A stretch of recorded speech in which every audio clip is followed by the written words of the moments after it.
Meu nome é Simone, eu sou professora de desenho e oriento TGI no Instituto de Arquitetura e Urbanismo, e esse ano é diferente, né? Esse ano nós estamos falando por meio dessa telinha, e a Feira de Profissões sempre foi uma feira muito de calor humano, literalmente, né? E esse ano nós estamos mediados pela tela. Para o bem e para o mal, eu acho que o calor, nada substitui a relação humana e o calor humano, mas para o bem, eu acho que pudemos contar ao longo de toda a trajetória da feira, do IAL, do nosso stand, com a participação e a riqueza de compartilhamento de experiências, de bate-papos. Então, esse bloco, eu vou pedir para os meninos colocarem o horário. Nós temos aqui à tarde um bloco que nós vamos conversar agora, das 13 às 14, eu vou contar um pouco o que o arquiteto e o urbanista, qual é a competência, o que eles fazem, e vou falar um pouquinho sobre o Instituto. É um bloco que se repete ao longo houve um bloco ontem, hoje de manhã o Marcel falou um pouco, mas como nós entendemos que vocês, estudantes do ensino médio, estão pulando de sala em sala para verificar qual será que eu vou prestar, qual que é a área que me interessa. Então, há algumas informações que a gente vem repetindo ao longo dos blocos. Então, nós vamos falar um primeiro momento nisso. Eu vou tentar ser breve, eu pretendo gastar essa primeira hora, metade com a apresentação e ouvi-los para a gente bater um papo na outra meia hora. Depois ainda nós teremos às 14 horas a experiência de um docente, colega nossa, da professora Eulália Portelo Negrelos. Teremos às 14h30 vários estudantes nossos contando um pouquinho do que é viver aqui em São Carlos. Às 15 horas, uma ex-aluna, com muito orgulho, nós temos muito orgulho dos alunos que formamos, e às 15h30 eu convido vocês, porque o nosso aluno mestrando, que agora é quase doutorando, ele vai fazer uma experiência online, ao vivo e a cores, de usar desenho digital. Ele vai desenhar com vocês aí ao vivo e a cores, tá bom? Então, vamos dar início. Aqui, o que um arquiteto... Eu vou compartilhar a tela, né? Óbvio. Vamos começar compartilhando. Share screen. A gente tem que fazer tudo bonitinho aqui. Guia do Chrome, e vou compartilhar essa tela aqui. Vejam se está compartilhada. Alguém me responde aqui? Aqui, já vi. Então, está compartilhadinho. Então, o que é esse símbolo? Esse símbolo traz uma coisa interessante. 10, 35, 50, como já dito nas outras falas dos colegas nesse bate-papo. Nós temos 50 anos de curso de arquitetura e urbanismo, 50 anos do curso de pós-graduação, nós temos 35 anos de curso de arquitetura e urbanismo, e nós temos 10 anos como um instituto independente da escola de engenharia. Então, nós temos aí um ano comemorativo, bacana para a gente estar falando. Primeiro, vamos começar. Toda vez que vocês param num stand, é a pergunta que vem, mas será que o arquiteto, onde o arquiteto atua? E por uma prática de anos de feira de profissão, a maioria pensa mais essa primeira palavrinha, arquitetura. Só que o nosso curso é isso aqui, arquitetura e urbanismo. Não pode se pensar edifício sem pensar a cidade, e não é possível pensar a cidade sem pensar o edifício. E essas questões estão presentes no nosso dia a dia. Então, para vocês que são de São Paulo, que estão aí numa metrópole, nós temos um exemplo muito emblemático, que é essa foto do Tuca Vieira, que traz uma divisão entre Paraisópolis, uma grande comunidade, e o lado do Morumbi. Então, assim, arquitetura e urbanismo, ele vai lidar não só com aquilo que os alunos chegam achando que é só trabalhar um edifício, a planta, quero fazer casas. Não, ok, é parte do nosso rol. Mas essa questão que está no slide, ela é fundamental, porque o edifício interfere na cidade, a cidade interfere no edifício. E a gente vai trabalhar questões para que a gente traga uma sociedade, uma cidade, uma ocupação mais democrática, mais igualitária, e que a gente veja menos esse tipo de contraste, né? Então, o arquiteto urbanismo vai trabalhar com essa questão, ele vai trabalhar com a questão de qualificação urbana, né? Então, nós temos uma experiência super rica, que é a urbanização do Cantinho do Céu, que é uma ocupação irregular, mas já consolidada, às margens da represa Billing. É um projeto do Marcos Boldarini. Então, veja bem, para aqueles estudantes, vocês aí que estão me ouvindo, ensino médio, que imaginam só uma área restrita de atuação, olha que riqueza que é você integrar uma comunidade ao invés de expulsá-la. Você dotar essa comunidade que já se formou, não nos moldes oficiais, dos padrões oficiais, mas que ela está lá, estabelecida, e você devolve uma qualidade de ocupação de espaço, você dota de infraestrutura, você reintegra essa comunidade à cidade que a gente chama de oficial. Ela tem uma questão peculiar, que ela tem uma questão ambiental, ela é nas margens da Billing, mas é um projeto muito até emblemático, diria, numa questão que a gente pensa qual que é a função social do curso de arquitetura e urbanismo. Ele é para além da construção de edifícios, shopping, hotéis, ok? Ele é para além. Ele tem que pensar também a questão social da cidade.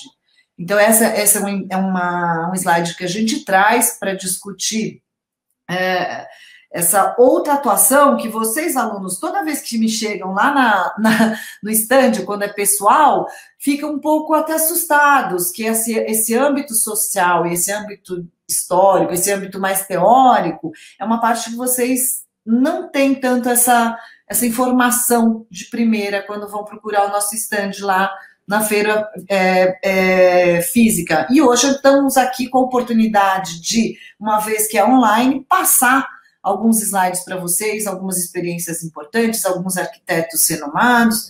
Então, vamos lá. Dentro ainda dessa questão de cidade, o arquiteto e urbanista, por isso chama-se arquiteto e urbanista, vem de urbano, ele trabalha muito a questão do espaço público, né? E não podíamos deixar de falar, para quem está em São Paulo, novamente, o Parque do Ibirapuera. Parque do Ibirapuera, do Oscar Niemeyer, um dos mais famosos arquitetos do Brasil aqui, né? A marquise, a plasticidade com que ele trabalha os seus edifícios, mas, de novo, não só o edifício, é o edifício integrado a esse grande parque. Então, você tem um parque que a própria cobertura, ela se desenha imbricada nesse verde. E o mais legal disso é que ele gera espaços de usos múltiplos. Então, para aqueles que tiveram a oportunidade de vivenciar essa marquise, tem desde skatista, tem shows, tem criança, tem bicicleta. Então, ele é um espaço para a cidade, né? A arquitetura, ela devolve espaço qualificado para o uso da cidade. Então, está aí mais um exemplo de atuação do arquiteto para além da planta de uma casa, né? Então, vocês têm aí um parque projetado com um arquiteto pensando, o próprio Oscar Niemeyer, para fazer essas suas formas, ele tinha um engenheiro até particular, digamos assim, que faz todo o cálculo estrutural. Então, a atuação do arquiteto, ela é muito integrada, ela se integra tanto com historiadores, ambientalistas, sociólogos, historiadores, então, assim, engenheiros. É um arquiteto que ele tem que ter um trânsito de integração entre as várias áreas. É um curso muito completo, né? Então, nós temos aqui a Marquise do Ibirapuera, nós temos também alguns chamados equipamentos urbanos, e aqui o que a gente traz para vocês verem como exemplo é o MASP, Museu de Arte São Paulo, que é um projeto da ítalo-brasileira Lina Bobardi. Esse edifício é muito emblemático do nosso período da arquitetura moderna, arquitetura brutalista, mas para além desse grande vão, que é um vão, foi um dos maiores vãos da América Latina, mais de 70 metros de vão livre, ele é um espaço de uso público, cultural, múltiplo, né? Então, a arquitetura, ela não pensa só o edifício para dentro, ele tem que pensar o edifício para fora, ele tem que pensar o edifício se relacionando com a população que vai usar.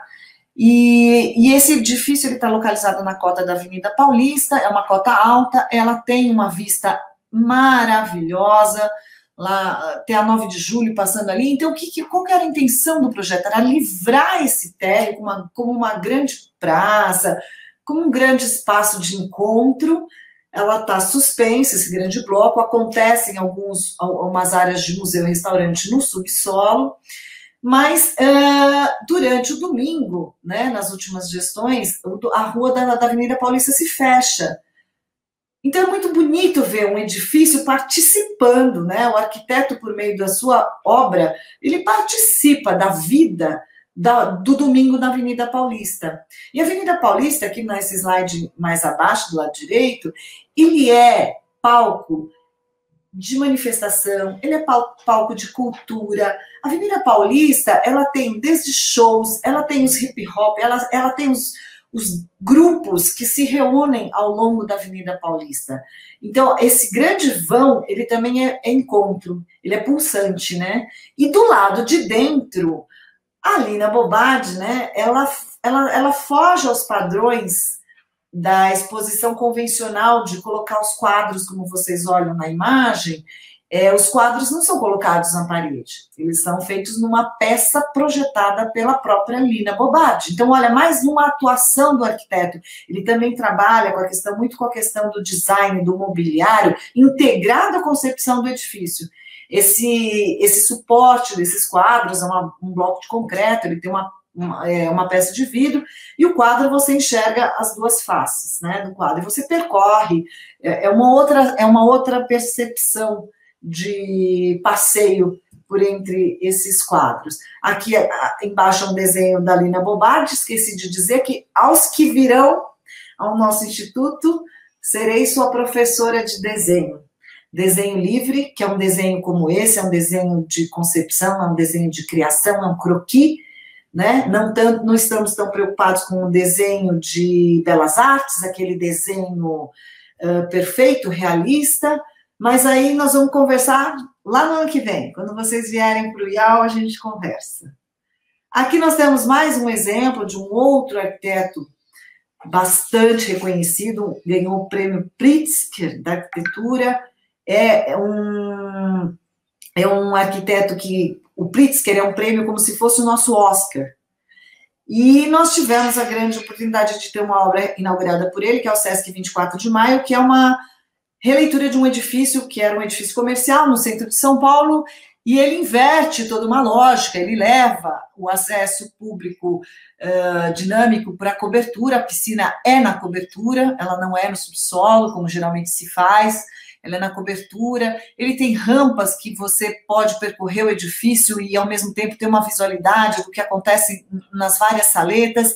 Então, o arquiteto, ele tem essa percepção, né? Percepção é uma palavra que a gente trabalha muito na representação e linguagem, que é entender a relação humana, entender a relação do edifício, entender a relação dos espaços cheios, dos espaços vazios, das paredes, dos vãos.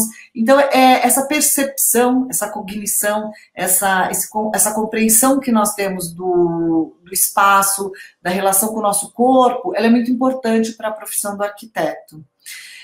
Mas não apenas do ponto de vista plástico, do ponto de vista funcional, ele também é pautado muito de um posicionamento crítico, né? O nosso instituto, ele preza muito pela formação de um arquiteto que se posiciona criticamente frente às diversas atuações que ele vai exercer, tá? Então, nós temos, acho que, mais um item aqui, que é habitação, é uma outra área que o arquiteto atua bastante, mas diferentemente do que se esperava de trazer uma planta de um edifício convencional, residencial, de alto padrão, aqui a gente traz um exemplo de conjunto habitacional de Jardim Edite. Ele é perto ali da Marginal Pinheiros, em São Paulo também, E é uma área que havia uma favela, e ela ainda tem partes ali que é uma favela, é um edifício para uma população de média e baixa renda, e ela faz fronteira com uma vizinhança muito rica. Por isso é louvável um projeto desse porte que mantém a população de baixa renda numa área tão valorizada. Porque vocês também vão estudar em arquitetura e urbanismo um processo de expulsão da camada a menos favorecida para as bordas, para a periferia de São Paulo, no caso das metrópoles. E aí gera aquele percurso de 1 a 2 horas de trem, de ônibus, para eles trabalharem no centro, na região central. Então, são essas atuações que o arquiteto, se ele tem um posicionamento crítico com relação a esse tema, com um grande déficit habitacional que nós temos no Brasil, são projetos como esse que a gente enxerga uma luz no fim do túnel ali, né? Em algumas gestões mais e outras menos. Então, esse é do projeto do MMB, HF Arquitetos, e é com muito orgulho. Temos vários projetos habitacionais, é uma área que os estudantes gostam muito quando entram no Instituto, no nosso IAL, eles gostam muito de trabalhar com habitação social.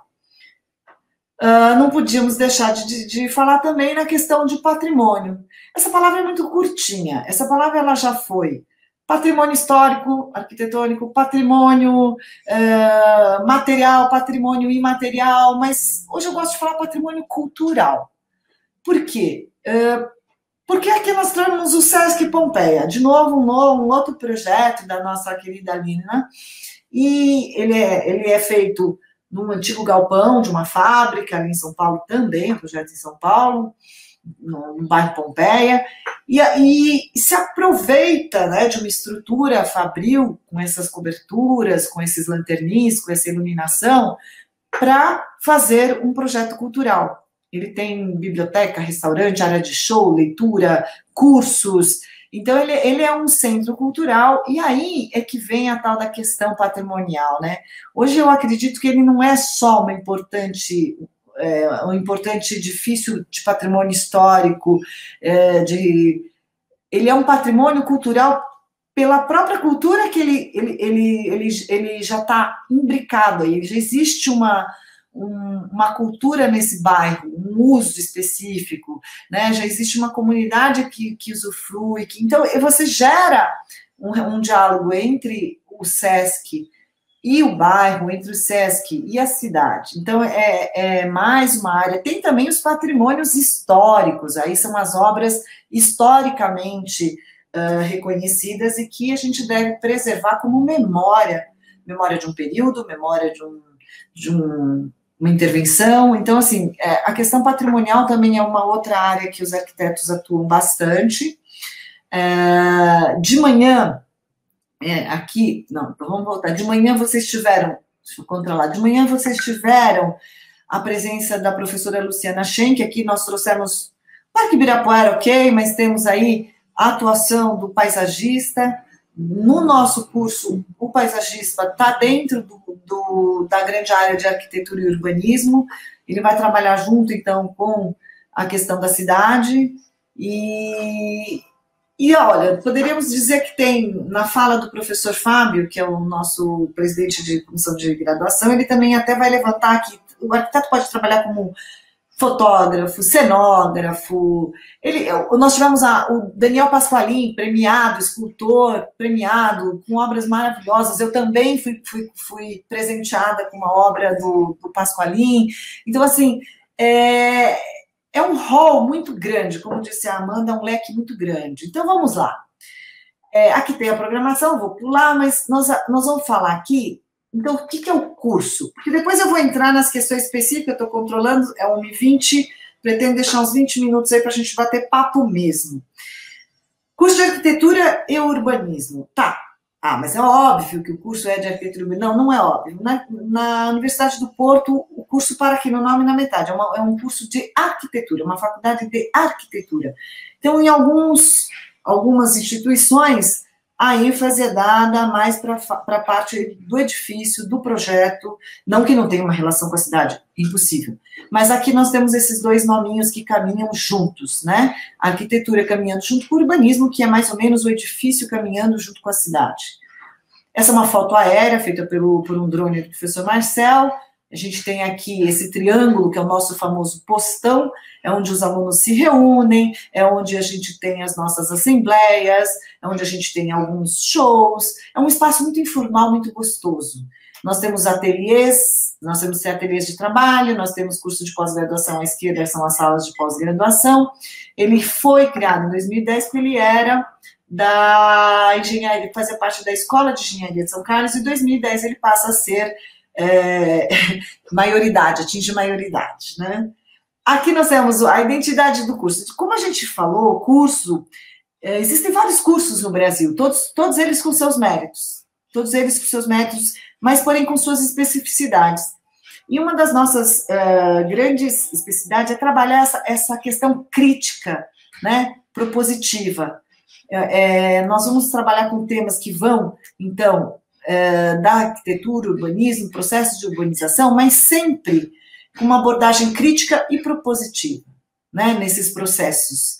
Então, você tem aqui, é só uma imagem emblemática, mas que foi interessante nós escolhermos, porque era uma performance, né, nós temos também a parte muito artística, de arte, estética, história da arte, linguagem, plástica, fotografia, mas a frase que tem ali ao alto é o que é urgente. E nós vivemos um momento que a pandemia escancarou para nós o que é urgente, e nesse papel de responder o que é urgente, o arquiteto tem uma grande função, né? Então foi muito emblemática essa fotografia que nós escolhemos para mostrar para vocês do nosso papel, qual é o nosso papel na sociedade, né? Aqui o curso, esse é um dos ateliês, nossos ateliês, eles não são salas de aula, nós temos salas de aulas convencionais, onde são as aulas teóricas, mas diferente de cursos que tem carteira e braço, aquelas mesinhas menores, nós trabalhamos em pranchetas. Essas são pranchetas que são unidas, a gente configura cada vez de um jeito, nós temos aqui sempre uma roda em volta de projetos, para que a gente trabalhe coletivamente, divida com os colegas, posicionamentos, dúvidas, professores, debates. Então, é algo muito construído coletivamente, né, no Instituto. Então, aqui é o nosso... Todo o nosso trabalho prático, digamos assim, as nossas disciplinas práticas, não é porque ela leva o nome de prática que ela não está intrincada, ela está sempre pautada num contexto teórico. Ela tem uma investigação... estou só vendo aqui. É uma investigação teórica, então vocês têm ciências sociais, nós temos um pouquinho, eu gostaria que tivéssemos um pouquinho mais de filosofia, tem a história da cidade, história da arquitetura, e aí tudo isso vai se misturando para que faça um embasamento, para que chegue-se nos projetos práticos, nas aplicações práticas, aí é um exercício de projeto. O ingresso, como acho que já foi cansado de repetir, mas pode ser que tenham aí alunos nos assistindo que chegou agora, né, não pôde assistir ontem nem de manhã, essa é uma parte que interessa muito, e eu tenho experiências em feiras, me espanta bastante quando o aluno chega para nós e fala qual é a mensalidade. Então, é um slide muito simples, mas qualquer curso na Universidade de São Paulo é grátis, tá?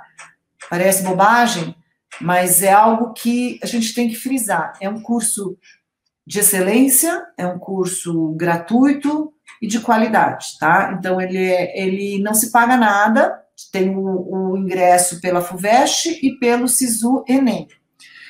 Hoje, lá no IAU, lá porque eu estou em casa, no Instituto de Arquitetura e Urbanismo da USP, nós temos 45 vagas. É um curso em período integral, isso é muito importante, uma das perguntas das top 10. Dá para trabalhar junto com o curso? Pouco provável. É um curso que demanda muitas horas de trabalho, é um curso que envolve criatividade, envolve processo criativo, e isso não tem tempo definido, muitas vezes, e ele tem 5 anos de duração, tá? Hoje, o último FUVEST que nós tivemos foram 20 candidatos por vaga. Nós temos, dentro das 45 vagas, então, 22 de ampla concorrência, que é para todo mundo, FUVEST.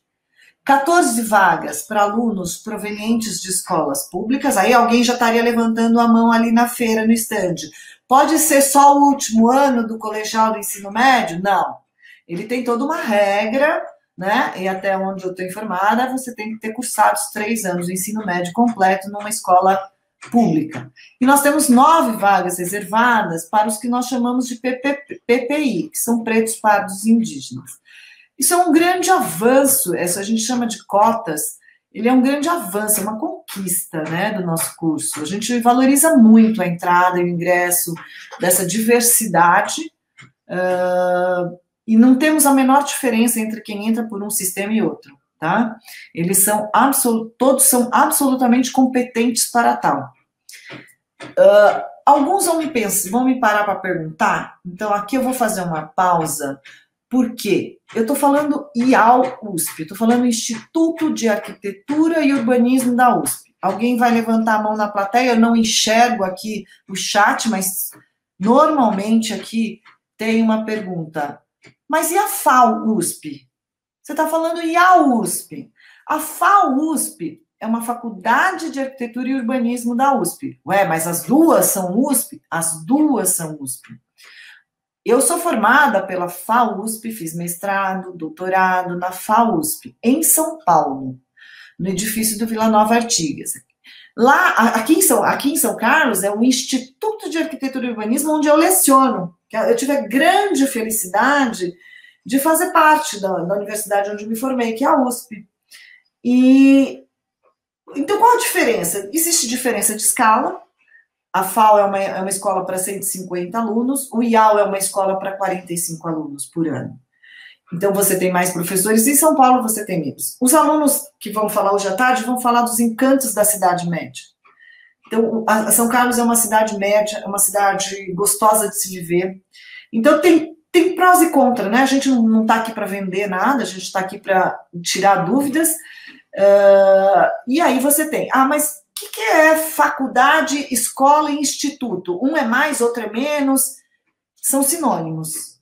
Para vocês que ouvem essas nomenclaturas, é que vocês talvez não perguntem, mas, poxa, escola politécnica, instituto de matemática, instituto de arquitetura e urbanismo, faculdade de filosofia, ciências e letras, a FEFELESH, é tudo a mesma coisa. Absolutamente a mesma coisa. Nós poderíamos ter escolhido Escola de Arquitetura e Urbanismo de São Carlos. Nós escolhemos Instituto de Arquitetura e Urbanismo, porque aqui em São Carlos nós já temos Instituto de Química, Instituto de Física, foi um consenso que esse seria o nome adequado. Então, o nome não interfere em nada em qualidade de ensino, tá? Isso é sempre aparece essa pergunta lá no meio do caminho. É uma foto super gostosa. Então, esse aqui é para vocês ficarem com vontade de vir estudar aqui, porque é uma recepção de calouros. Então, aqueles que estão já no 3º ano do ensino médio, que fiquem com essa imagem na cabeça, que estudem daqui até o vestibular para poder fazer parte, para eu poder recebê-los aqui nesses jovens, nesse aglomerado de jovens. E aqueles que a gente tem na feira, a gente consegue ver que escola está conversando conosco. Então, normalmente eu pergunto, de que escola você vem, de que escola você vem?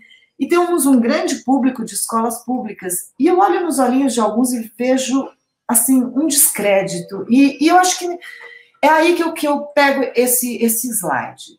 É um descrédito consigo mesmo. Então, eu falo para o seguinte, para você que é de escola pública, que não acredita no ensino médio de uma escola pública, que os concorrentes serão das escolas privadas, tem uma grande vantagem nesse tipo de... A gente já disse que temos cotas, mas também temos permanência estudantil.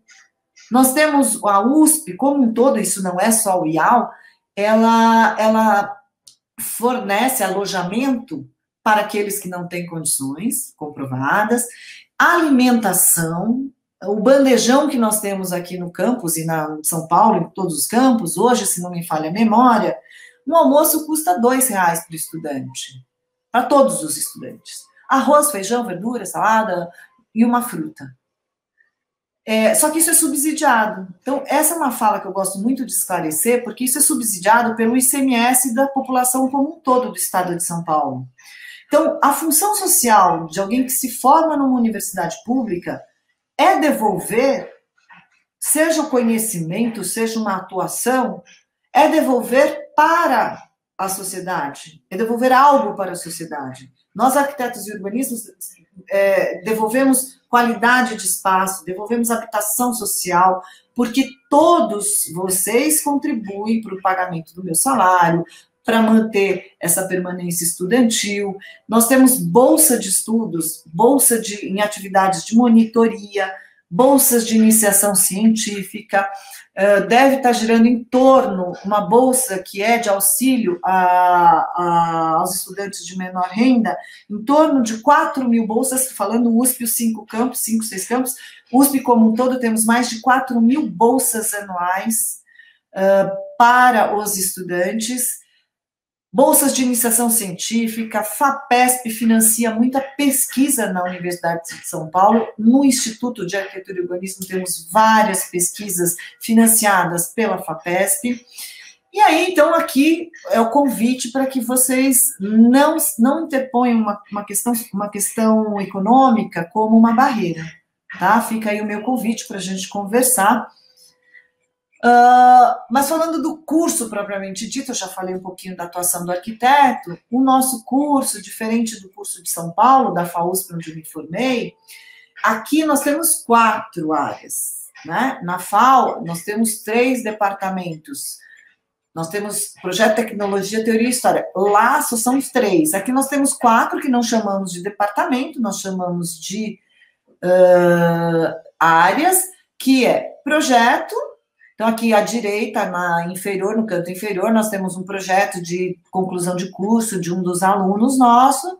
Nós temos, dentro de projeto, entra também a questão do paisagismo, do desenho urbano, do desenho da cidade, que é esse slide à direita, no canto superior à direita. Temos teoria e história, né? Aqui, se eu não me engano, é Milão, né? Não, Milão, Mantova. E temos também no próximo slide uma área que eu sou muito feliz de dizer que essa área é uma das 4 áreas, ela tem um peso também muito importante aqui no Instituto de Arquitetura e Urbanismo, porque é a área na qual eu trabalho. O nosso núcleo de arquitetura e urbanismo, o nosso núcleo ENELAC, ele faz parte dessa área de representação e linguagem, que está aqui. Tem dois exemplos grandes. Do lado direito, vocês têm aqui, onde eu estou, posso até pôr um mouse, isso aqui é um croquis feito à mão, é um desenho de experimentação, de ideias ainda, né, de representação sem compromissos, se o desenho é feio, bonito, ainda um processo, processo de desenho. Aqui nós temos uma maquete física, hoje nós trabalhamos também bastante com maquetes digitais, aqui é a maquete física, feita com papelão, de um trabalho de graduação, e é uma experimentação também. A maquete, ela não tem que ser somente aquela maquete de venda, aquela maquete terminada, bonita, lustrosa, ela vai se construindo junto com ela mesma, com o projeto. Ela interfere no projeto, o projeto interfere nela, e assim vai. Desenho e maquete são instrumentos de projetação no nosso curso. Aqui embaixo nós temos tecnologia, né? Nós temos vários, conforto térmico, conforto ambiental, conforto, nós temos tipos de bambu, essa aqui foi uma oficina, professor João Marcos, professora Kemi, construção com bambu. Aqui embaixo um trabalho de projeto, mas é um projeto mais urbano, é uma intervenção ao longo da Avenida São Carlos. Para isso eles têm que conhecer todo o sítio, fazer uma maquete, para depois fazer umas intervenções ao longo da Avenida São Carlos. Nós temos várias atividades extracurriculares, gente. Então, assim, por ser também um curso de período integral numa cidade de porte médio aqui no interior, os meninos passam quase 24 horas aqui. Então, vocês que estão nos assistindo agora, vocês terão a oportunidade de vivenciar isso aqui. Não sai, não vai embora, fica, vira. E aí já emenda com atividades de final de semana, com exposição, com palestra, conferência. Aqui nós trouxemos, só para ilustrar, uma oficina fazendo parede de taipa, tem tijolo de solo cimento, aqui é o professor, aqui é o ABS, que é o grupo de habitação, sustentabilidade. Aqui em cima, onde está o meu mouse, nosso grande, que foi meu professor, e é ainda atuante, Paulo Mendes da Rocha, veio aqui nos brindar com uma aula magna. Aqui nós temos uma exposição internacional sediada no nosso instituto, que foi o SIGRAD, em 2018. Então, assim, é um espaço múltiplo. Então, nós temos várias atividades. Então, o curso, num instituto como o nosso, numa universidade tão bem ranqueada, eu tive a feliz ideia de ler a nossa pró-reitora falando de extensão, que nós subimos no ranking 50, de 50 em 50 os blocos, nós subimos para o bloco dos 50, né, ganhamos 50 posições aí, a Universidade de São Paulo. Então, assim, é para vocês terem brilhinho nos olhos, é para vocês terem vontade de vir mesmo, é para vocês sonharem que vão conseguir vir aqui para cá, porque a gente está esperando, né? Então, aqui, e agora, então, mais ainda, como a gente não está localizado numa cidade de São Paulo, e vocês puderam perceber que a maioria das referências projetuais que a gente trouxe são em São Paulo, né? Então, na primeira parte, nós falamos de SESC, de MASP, de Ibirapuera. Então, como nós somos uma cidade, 260 mil habitantes, talvez tenham menos ícones, referências e etc., nós fazemos 4 viagens com os alunos ao longo do curso. São Paulo, Minas, Rio de Janeiro, Brasília, para estudar desde arte no Museu Inhotim, de arte do Museu Aberto Contemporâneo, aqui o Morro do Rio de Janeiro, Brasília, São Paulo com seu pulsar cultural, e então temos esse balanço aí, não estamos numa metrópole, mas proporcionamos todas as experiências para os alunos. Nós temos intercâmbio, eu vou encerrando para deixar 20 minutos, nós temos intercâmbios internacionais, em mais de 19 convênios, tá? Não dá para listar aqui para vocês os convênios que nós temos aqui no IAL. Então, nós temos entre os convênios, Politécnico de Milão, que é esse aqui, nós temos Universidade do Porto, projetado pelo arquiteto Álvaro Siza, que também é um premiado Pritzker, Hafen City, Escola Técnica Superior de Arquitetura de Sevilha, a de Grenoble. Então, assim, é uma infinidade. E eu já vou adiantando que vai ter gente perguntando como faz para ter bolsa para ir para o exterior, mas eu vou deixar vocês perguntarem. Um último slide, acho que é o último slide antes das perguntas, é a nossa infraestrutura. Nós temos laboratório de concreto, nós temos laboratório de maquetaria, de modelos. Nesse laboratório de modelos nós temos desde as serrinhas tico-tico tradicionais, serra circular, até prototipagem, a gente tem CNC, são os maquinários que cortam essas peças, que foi do Congresso SIGRAD, para montar uma unidade aqui em cima. E temos cortadora laser, temos impressora 3D, quem pôde assistir ontem, o Sharon fez uma demonstração da nossa impressora 3D, nós temos mais de 3, 4, 5 impressoras 3D, nós temos 2 cortadoras laser, nós temos uma CNC, então assim, o investimento numa universidade pública, ele é aplicado, e ele é bem aplicado. Então aí tem esses recursos são todos muito custosos, por isso nós estamos bem ranqueados. Não existe ensino bom sem investimento, né? E nós temos aqui também um laboratório que eu coordeno, então é o meu xodozinho, feito pelos professores do nosso grupo também, que foi concebido pelo nosso grupo de desenho, que é um laboratório de desenho digital. Nós temos 6 mesas digitalizadoras de 24 polegadas, é uma mesa Cintiq, que você desenha, e nós teremos às 15h30 uma demonstração do nosso aluno desenhando nessa mesa. Eu convido vocês para verem como é que ela funciona.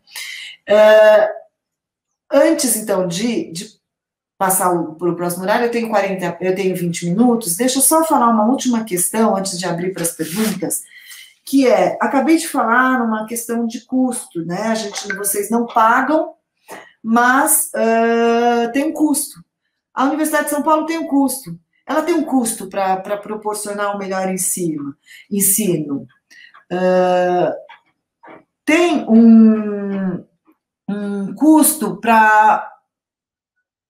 Não é pagamento, né? Você tem um curso de ótimos professores. Você tem custos de técnicos administrativos que nos dão suporte.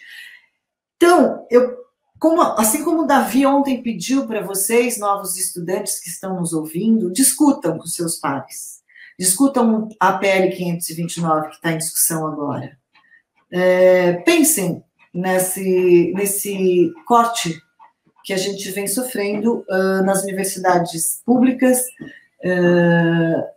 e erroneamente a gente tem um investimento muito bem aplicado, né? Não seríamos os primeiros a descobrir, isolar o Covid. Nós temos recursos para isso, recurso humano e recurso de infraestrutura e técnica, tá?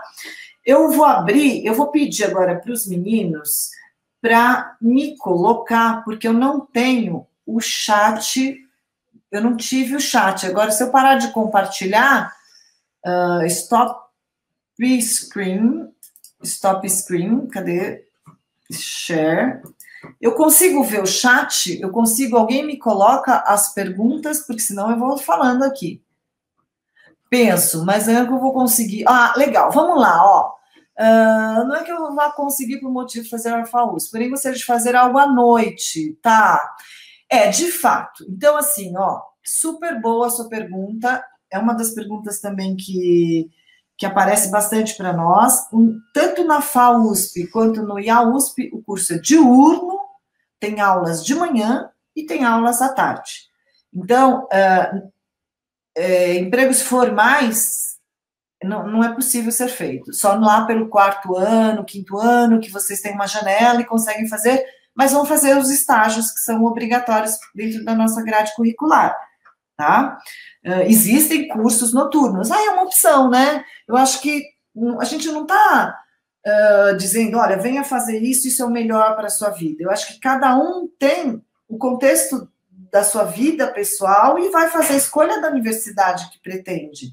Então, se não é possível fazer um curso sem trabalho, então essa não é a primeira opção. Porém, a gente está convidando vocês para virem nos procurar e conversar sobre todas essas questões de permanência estudantil, tá? Alojamento, ajuda de custo, bolsas, só para curiosidade, hoje a bolsa gira em torno de R$400, as bolsas PUB, monitoria R$200, mês, né? Então, é uma ajuda de custo. Se você não pagar alojamento, tiver essa ajuda de custo, é capaz de conseguir sem trabalhar. Então, tem essa questão muito importante. Alguém tem uma outra pergunta? Senão, eu tenho aqui as minhas, que eu sei que são as top 5, né?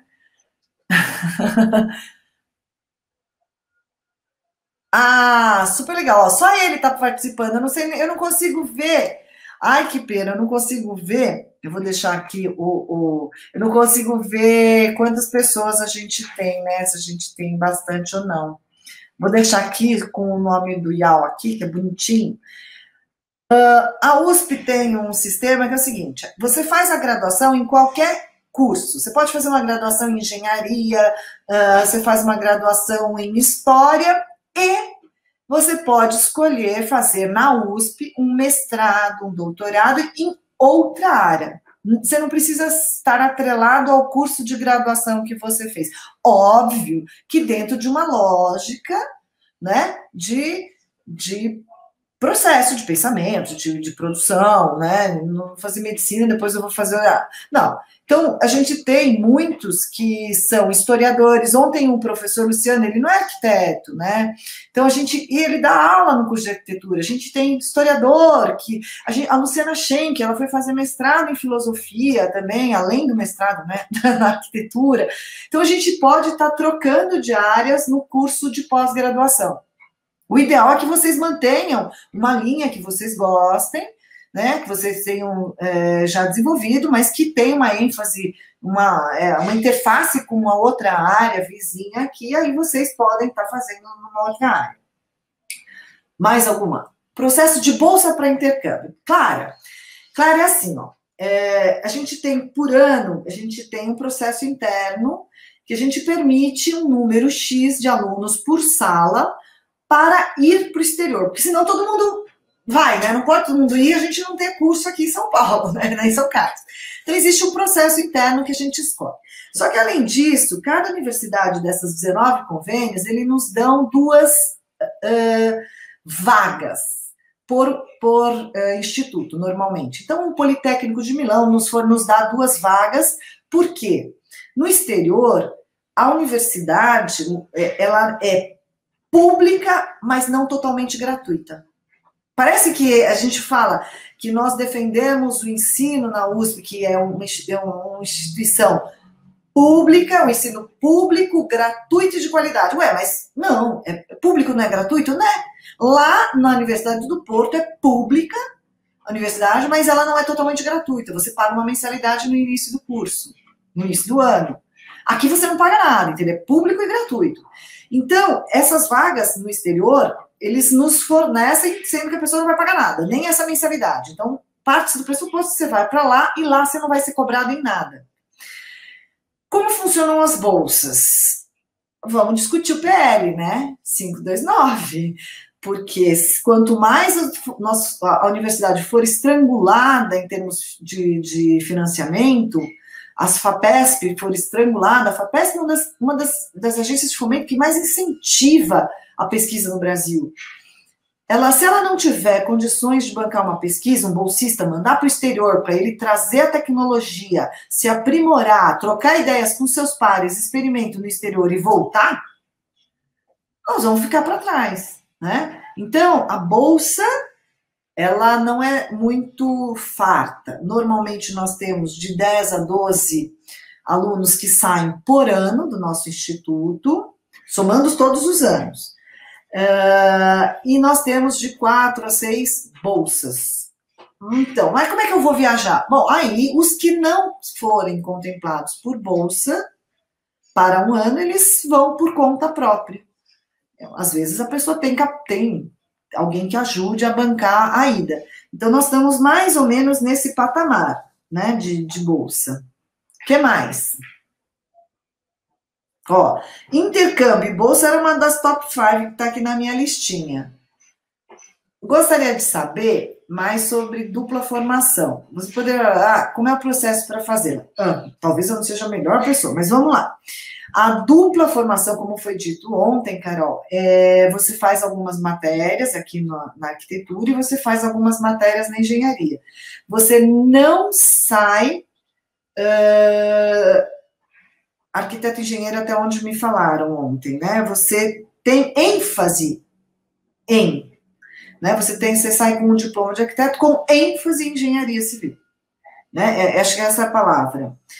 Mas é um curso que vai demorar um pouquinho mais para fazer, e você primeiro tem que ingressar no curso que você quer, seja na engenharia ou seja na arquitetura, e aí você presta essa seleção para fazer esse duplo diploma, tá? Não é um curso, não é uma decisão que você, se está no terceiro colegial agora, vai fazer já. Eu aconselharia primeiro você experimentar, sentir e ver a necessidade de se fazer o duplo diploma. Duplo diploma. Não, duplo diploma. Eu faço confusão com dupla titulação. Vamos lá. O curso tem muito custo. Fernanda, super legal. Tem cursos mais caros. Medicina, odontologia, que você não consegue fazer um curso sem Não é um dos mais econômicos, digamos assim. Porém, o Instituto faz de tudo para que os custos com materiais sejam subsidiados dentro do nosso orçamento anual. Então, quando vocês ouvem falar que a universidade pública não sabe onde põe o dinheiro, que gasta-se muito dinheiro, uma dessas questões é porque nós temos uma grande parte de alunos que entram por cotas. Então, além da permanência estudantil, a gente não pode equalizar o gasto de material, e tem materiais caros, compensados de madeira, placas de acrílico. Não podemos fazer com que todos paguem para executar esse exercício. Então, existe um planejamento em cada disciplina do que será necessário para aquela disciplina. E dentro das possibilidades financeiras do Instituto, de todo um planejamento, de todo um controle, de fazer o subsídio para esse material. Tem que comprar um pouco de lapiseira, lápis de cor? Tem, mas isso qualquer outra faculdade vai ter algum tipo de custo, né? O que mais? Eu tenho aqui... você considera facilidade? Top 10, Marina! Top 10. Top 10, assim, são as 10 perguntas que a gente fazia um questionário, né? E top 10. Por quê? 2 perguntas que não tem aqui, mas já vou emendar. Tem muita matemática e precisa saber desenhar. São as 2 que Marina, geralmente quem tem uma certa dificuldade com exatas fica com medo, né, de fazer um curso. O curso tem. Nós temos disciplina de física, temos disciplina de matemática, porém o curso ele é todo planejado para que esse conteúdo de exatas seja aplicado para a nossa área de arquitetura. Né? Então, você não terá tanta dificuldade, não é um bicho de 7 cabeças se você não é um excelente aluno no terceiro ano, no ensino médio, em matemática. Você precisa passar no vestibular, tem física no vestibular, mas é uma prova específica para a área de humanas. Então, não é um empecilho, por favor, não é isso que vai deixar de fazer com que você sonhe em vir cursar arquitetura e urbanismo aqui conosco. Eu não consigo fazer matemática. Não, isso não pode ser um empecilho para a sua escolha de um objetivo que você tem vontade, está pensando com carinho. E desenho? Precisa saber desenhar? Bom, eu sou a primeira a dizer que não. Primeiro que a gente já aboliu, já tiramos a prova de aptidão de desenho em função do SISU, da prova feita à distância. Não faria sentido fazer com que alguém do Pará venha para cá prestar uma prova, se justamente nós estamos querendo ver essas grandes cabeças, esses grandes estudantes nesse território imenso que é o Brasil, que não teria como vir para cá prestar um vestibular presencial. Então, ele entra por uma média do SISU do Enem, então não tem prova de aptidão. Mas preciso... mas eu tenho 2 mãos esquerdas, ótimo. Nós vamos desmistificar o que é o belo, o que é o desenho belo. Nós vamos começar do zero. Né? Nós vamos começar com traço. E aí você vai ver que o desenho que a gente espera não é um desenho realista, não é um desenho fidedigno, um desenho perfeito, um desenho lustroso. É um desenho que consiga expressar uma ideia, seja ela de observação, seja ela de criação. Então, é um processo muito mais mental e corporal do que o resultado, tá? Então, essa é uma das perguntas que já emendei, matemática com aptidão de desenho, né? Estamos aí faltando 5 minutos, se a gente tem mais alguma pergunta, senão eu vou falar mais um pouquinho. Curso tem muito custo, então, esse já foi, né? O custo com materiais, a gente tem um subsídio. Como funciona o processo de avaliação dos... tem diferença entre as áreas, processo de avaliação dos estudantes.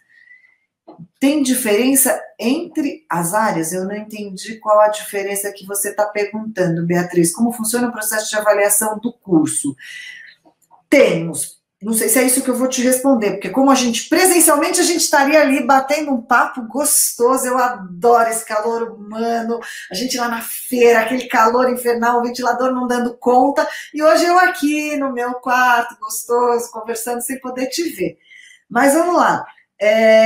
Avaliação é como qualquer avaliação de universidade. Você tem as matérias mais teóricas, que vão ter provas, a prova dissertativa. É importante que é um curso que se pensa muito na parte prática, né? Na parte exatas, matemática, desenho, mas exige muita leitura. Eu alerto para todo mundo que para no nosso stand. A Eulália vai entrar agora, daqui 5 minutos, a professora Eulália, ela trabalha muito a questão teórica, né, também. Então, exige leitura, exige que você goste de ler, goste de geografia, goste de história. Ele não é um curso apenas de desenho e exatas, né? Então, você tem ali uma parte teórica, que as provas são como outra qualquer. E os projetos, cada professor tem um modo de avaliar o projeto. E ao final do 5º ano é necessário que você apresente um trabalho de conclusão, e esse trabalho no nosso instituto tem que ser um projeto, embasado nas questões conceituais, mas tem que ser um projeto, né? O que mais? Eu não sei se eu respondi. É possível para um biólogo fazer pós-graduação? Sim. Lívia, sim, é possível um biólogo fazer uma pós-graduação em arquitetura, porque, de repente, você vai trabalhar, sei lá, com questões ambientais ou com um determinado tipo de... Eu não sei qual é a área da biologia. Falar em biologia também tem, né, sei lá, é muito amplo, porque biologia é ampla e arquitetura e urbanismo é ampla. Mas a gente tem uma área muito de questão ambiental, de sustentabilidade. Então, essa questão de ambiental, ela tangencia, ela tem uma interferência com as questões da sua área, né, de biologia também. Então, é possível, sim, esse trânsito entre a graduação e a pós-graduação. É só você achar um fio de meada que esteja nesse limite entre as áreas. Gente, eu vou encerrar. A última, a carga psicológica. Lavínia, é a última, falta 3 minutos, a Lara já deve estar aí esperando. A carga psicológica, porque é o seguinte, veiculou-se, vocês são geração redes sociais, veiculou-se durante um tempo que o curso de arquitetura é um dos cursos mais estressantes no mundo inteiro. Aí eu vou dizer assim, depende. Isso não pode ser dito como uma grande verdade. É um curso que exige, porque é um curso que ele não é exato. Se ele não é exato, ele tem um processo de pensamento, de construção crítica, de processo criativo, de decisões estéticas. Então, tudo que não tem uma fórmula, uma resposta exata, ela vai ser um pouco mais angustiante no sentido de que vai exigir que você pense. E aí talvez seja essa questão psicológica que tem colocado. É um curso que foi colocado no Facebook, que é o curso que tem mais horas extracurriculares.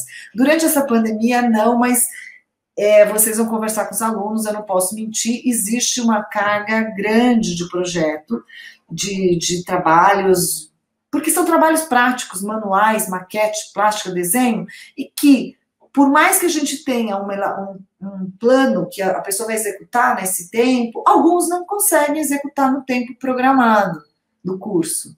E vai variar um pouco de pessoa para pessoa, né? Mas, fica aqui meu grande convite para vocês agendarem. Existem visitas ao longo do ano, este ano não. Ai, Clara, eu é que agradeço, eu queria estar com vocês. Eu tenho a grande satisfação de todo ano fazer 2 feiras de profissões e muitos alunos que estão hoje no IAL passaram comigo nesse bate-papo no stand.